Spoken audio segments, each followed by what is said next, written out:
আকাশবাণী খবর পড়ছি রক্তিম ভট্টাচার্য। এখনকার বিশেষ বিশেষ খবর হল, দেশের প্রাক্তন প্রধানমন্ত্রী ভারতরত্ন অটল বিহারী বাজপেয়ীর 101তম জন্মবার্ষিকী উপলক্ষে এক অনুষ্ঠানে প্রধানমন্ত্রী নরেন্দ্র মোদী বলেছেন, দেশের উন্নয়নের ধারা অব্যাহত রাখতে সরকারের প্রকল্প গুরুত্বপূর্ণ ভূমিকা নিচ্ছে। কেন্দ্রীয় স্বরাষ্ট্রমন্ত্রী অমিত শাহ আগামীকাল নতুন দিল্লিতে সন্ত্রাস বিরোধী এক সম্মেলনের উদ্বোধন করবেন। ওড়িশায় আজ নিরাপত্তা বাহিনীর সঙ্গে সংঘর্ষে এক শীর্ষ মাওবাদী নেতাসহ 6 জন নিহত হয়েছে। বিশ্বজুড়ে আজ চিরাচরিত উৎসাহ উদ্দীপনায় বড়দিন উদযাপিত হচ্ছে। হন্ডুরাসের রাষ্ট্রপতি নির্বাচনে রক্ষণশীল প্রার্থী নাসরি আসফুরা বিজয়ী হয়েছেন। তিরুবনন্তপুরের গ্রিনফিল্ড স্টেডিয়ামে আগামীকাল মহিলাদের টি-20 ক্রিকেট সিরিজের তৃতীয় ম্যাচে ভারত শ্রীলঙ্কার মুখোমুখি হবে। আসছে বিস্তারিত খবরে। প্রধানমন্ত্রী নরেন্দ্র মোদী বলেছেন, গত 11 বছরে তাঁর সরকার দেশের প্রত্যেক নাগরিকের কল্যাণের জন্য কঠোর পরিশ্রম করছে। জাতি, ধর্ম, বর্ণ নির্বিশেষে প্রতিটি মানুষই এই প্রকল্পগুলির সুবিধা পেয়েছেন। তিনি আজ প্রাক্তন প্রধানমন্ত্রী ভারতরত্ন অটল বিহারী বাজপেয়ীর 101তম জন্মবার্ষিকী উপলক্ষে রাষ্ট্র প্রেরণাস্থলের উদ্বোধন করেন, যা স্বাধীন ভারতের কৃতি ব্যক্তিদের ঐতিহ্যকে সম্মান জানাতে নির্মিত হয়েছে। এক জনসভায় প্রধানমন্ত্রী বলেন, তার সরকারের প্রকল্পগুলি দেশের কোটি কোটি মানুষের উপকারে লাগছে। অটল বিহারী বাজপেয়ীকে স্মরণ করে তিনি বলেন, তার উদ্যোগে দেশের উন্নয়নের চিত্র বদলে গেছে। শ্রী মোদী বলেন, গোটা দেশ আজ যখন বড়দিনের উদযাপনে মেতে উঠেছে, তখন এই একই দিনে ভারতের দুই কৃতি সন্তান ভারতরত্ন অটল বিহারী বাজপেয়ী এবং ভারতরত্ন মদনমোহন মালব্য জন্মগ্রহণ করেন। তাদের আদর্শ, উদ্দেশ্য ও লক্ষ্যকে সামনে রেখে ভারত এগিয়ে চলেছে। রাষ্ট্র নির্মাণে তাদের এই অবদান দেশ মনে রেখেছে। लखनऊ की ये भूमि एक नई प्रेरणा की साक्षी बन रही है। देश की दो महान विभूतियों के जन्म का अद्भुत सुयोग लेकर भी आता है। भारत रत्न अटल बिहारी वाजपेयी जी, भारत रत्न महामना मदन मोहन मालवीय जी, इन दोनों महापुरुषों ने भारत की अस्मिता, एकता और गौरव की रक्षा की और राष्ट्र निर्माण में अपनी अमिट छाप छोड़ी। প্রধানমন্ত্রী বলেন, দেশের উন্নয়নের চালচিত্র বদলে দিতে তার সরকার একাধিক পদক্ষেপ গ্রহণ করেছে। বিশেষ করে তিনি গ্রাম সড়ক যোজনার কথা উল্লেখ করেন। कनेक्टिविटी को लेकर अटल जी के विजन ने 21वीं सदी के भारत को शुरुआती मजबूती दी।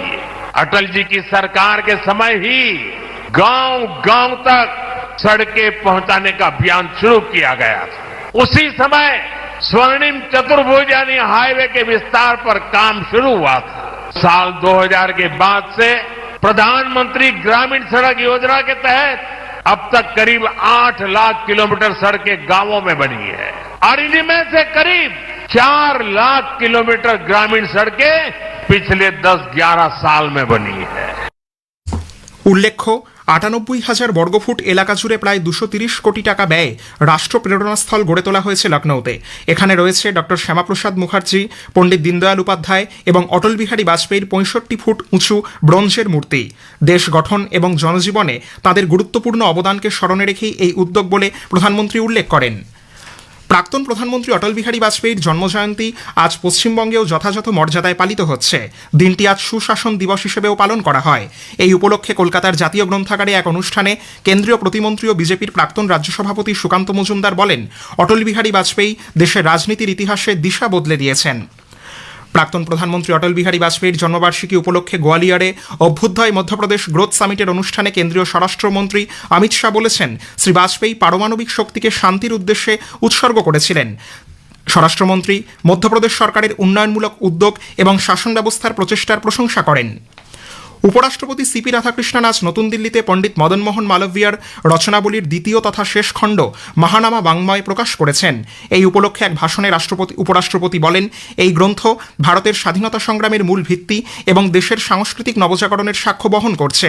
তিনি বলেন, পণ্ডিত মদনমোহন মালভিয়ার মূল্যবোধ 2020 সালের জাতীয় শিক্ষানীতিতে প্রতিফলিত হয়েছে, যার উদ্দেশ্য হল আত্মনির্ভরশীল ভারত গড়ে তোলা।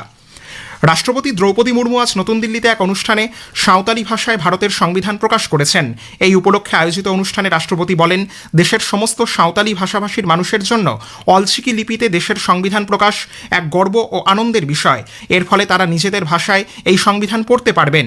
তিনি জানান, চলতি বছরে অলচিকি লিপির 100তম বর্ষ উদযাপন করা হচ্ছে। কেন্দ্রীয় স্বরাষ্ট্র সমবায় মন্ত্রী অমিত শাহ বলেছেন, সারা দেশে প্রায় 40 লক্ষ কৃষক প্রাকৃতিক কৃষি পদ্ধতি গ্রহণ করেছেন। মধ্যপ্রদেশের রেওয়াতে প্রাকৃতিক কৃষি সংক্রান্ত এক কৃষক সম্মেলনে তিনি বলেন, প্রাকৃতিক কৃষি পদ্ধতি ক্ষুদ্র কৃষকদের কাছে আদর্শ হয়ে উঠতে পারে। এই পদ্ধতিতে একদিকে যেমন কৃষকদের আয় বাড়বে, অন্যদিকে রাসায়নিক সার ব্যবহার করার দরুন রোগ সৃষ্টিও হ্রাস পাবে। স্বরাষ্ট্রমন্ত্রী অমিত শাহ আগামীকাল নতুন দিল্লিতে সন্ত্রাসবাদ বিরোধিতা সংক্রান্ত এক সম্মেলনের উদ্বোধন করবেন। জাতীয় তদন্ত সংস্থা এনআইএ আয়োজিত দুদিনব্যাপী এই সম্মেলনে সন্ত্রাসবাদ মোকাবিলায় জাতীয় প্রতিরক্ষার ক্ষেত্রে ফরেনসিক, প্রযুক্তিগত এবং আইন বিশেষজ্ঞদের ভূমিকা নিয়ে বিস্তারিত আলোচনা হবে। এই সম্মেলনে জাতীয় নিরাপত্তার ক্ষেত্রে আধুনিকতম হুমকি নিয়ে আলোচনা ছাড়াও সন্ত্রাসবাদের তদন্তে, তথ্য সংগ্রহ ও বিশ্লেষণ প্রসঙ্গেও বক্তারা মত বিনিময় করবেন। ওড়িশায় আজ ভোরে নিরাপত্তা বাহিনীর যৌথ অভিযানে এক শীর্ষ মাওবাদী নেতা মারা পড়েছে। তার মাথার দাম ছিল 1,10,00,000 টাকা। নিহত ওই মাওবাদী নেতা গণেশ উইকেকে নিষিদ্ধ সিপিআইএমএল মাওবাদীর কেন্দ্রীয় কমিটির সদস্য হিসেবে শনাক্ত করা হয়েছে। নিহত ওই মাওবাদী বিভিন্ন রাজ্যের বেশ কয়েকটি বড় মাওবাদী হামলার ঘটনায় যুক্ত ছিল। ওড়িশা পুলিশ জানিয়েছে, কান্ধামাল গঞ্জাম সীমান্তবর্তী রামভা বনাঞ্চলে নিরাপত্তা বাহিনীর সঙ্গে সংঘর্ষের সময় এই ঘটনা ঘটে। গুলি বিনিময়ের সময় আরও 5 জন মাওবাদী নিহত হয়েছে বলে খবর পাওয়া গেছে। প্রধানমন্ত্রী নরেন্দ্র মোদী আগামী রবিবার 28শে ডিসেম্বর আকাশবাণীতে মন কি বাত অনুষ্ঠানে তাঁর চিন্তাভাবনা দেশ বিদেশের মানুষের সঙ্গে ভাগ করে নেবেন। এটি হবে মাসিক এই বেতার অনুষ্ঠানের 129তম পর্ব। বেলা 11টা থেকে আকাশবাণী এবং দূরদর্শনের সবকটি চ্যানেল এবং Akashvani news on AIR website, mobile app, প্রধানমন্ত্রীর দপ্তর, তথ্য সম্প্রচার মন্ত্রকের ওয়েবসাইট ও ইউটিউব চ্যানেলেও মন কি বাত সম্প্রচারিত হবে।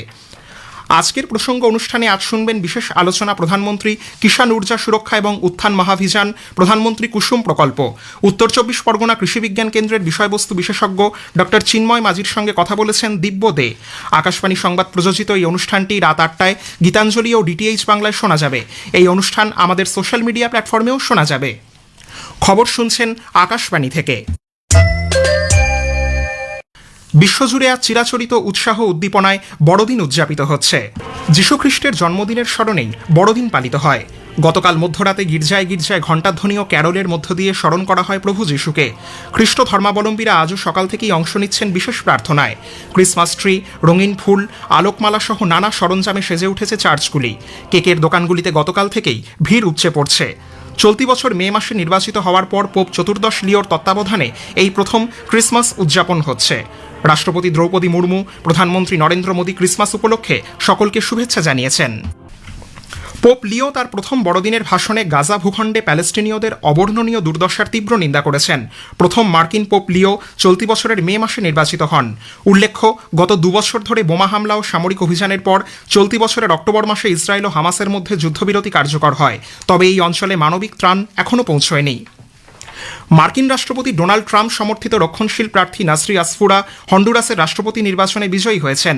3 সপ্তাহ আগে ভোটগ্রহণ সমাপ্ত হলেও জালিয়াতি এবং প্রযুক্তিগত সমস্যার কারণে ফল ঘোষণায় বিলম্ব হয়। সে দেশের নির্বাচন কর্তৃপক্ষ জানিয়েছে, আসফুরা 40.3% ভোট পেয়েছেন। অন্যদিকে বিরোধী দক্ষিণপন্থী লিবারেল পার্টির প্রার্থী সালভাদর নাসরাল্লা 39.3% ভোট পেয়েছেন। আগামী 27শে জানুয়ারি আসফুরা 5 বছর মেয়াদের জন্য হন্ডুরাসের রাষ্ট্রপতির দায়িত্ব গ্রহণ করবেন। ভারতীয় আবহাওয়া বিভাগ আইএমডি দিল্লি, চণ্ডীগড়, হরিয়ানা, পাঞ্জাব, বিহার, উত্তরপ্রদেশ, উত্তরাখণ্ড, হিমাচল প্রদেশ, জম্মু ও কাশ্মীর, লাদাখ, গিলগিট, বালতিস্তান এবং মুজফ্ফরাবাদে আজ ঘন কুয়াশার জন্য কমলা সতর্কতা জারি করেছে। আইএমডি জানিয়েছে, পূর্ব মধ্যপ্রদেশ, ওড়িশা, হিমালয় সন্নিহিত পশ্চিমবঙ্গ, উত্তর পূর্বাঞ্চলের রাজ্যগুলির বিভিন্ন এলাকা আগামী 2-3 দিন ঘন কুয়াশায় আচ্ছন্ন থাকবে। এছাড়াও উত্তরাখণ্ড, দিল্লি, বিহার, পূর্ব উত্তরপ্রদেশ, ছত্তিশগড় ও রাজস্থানে আগামীকাল পর্যাপ্ত থেকে তীব্র ঠান্ডার পূর্বাভাস দেওয়া হয়েছে। তিরুবনন্তপুরমের গ্রিনফিল্ড স্টেডিয়ামে আগামীকাল মহিলাদের টি20 ক্রিকেট সিরিজের তৃতীয় ম্যাচে ভারত শ্রীলঙ্কার মুখোমুখি হবে। খেলা শুরু হবে সন্ধে 7টায়। শেষ করার আগে খবরের বিশেষ কিছু অংশ আরও একবার। দেশের প্রাক্তন প্রধানমন্ত্রী ভারতরত্ন অটল বিহারী বাজপেয়ীর 101তম জন্মবার্ষিকী উপলক্ষে এক অনুষ্ঠানে প্রধানমন্ত্রী নরেন্দ্র মোদী বলেছেন, দেশের উন্নয়নের ধারা অব্যাহত রাখতে সরকারের প্রকল্প গুরুত্বপূর্ণ ভূমিকা নিচ্ছে। কেন্দ্রীয় স্বরাষ্ট্রমন্ত্রী অমিত শাহ আগামীকাল নতুন দিল্লিতে সন্ত্রাস বিরোধী এক সম্মেলনের উদ্বোধন করবেন। বিশ্বজুড়ে আজ চিরাচরিত উৎসাহ উদ্দীপনায় বড়দিন উদযাপিত হচ্ছে। খবর শেষ হলো, এরপর স্থানীয় সংবাদ 7টা বেজে 50 মিনিটে।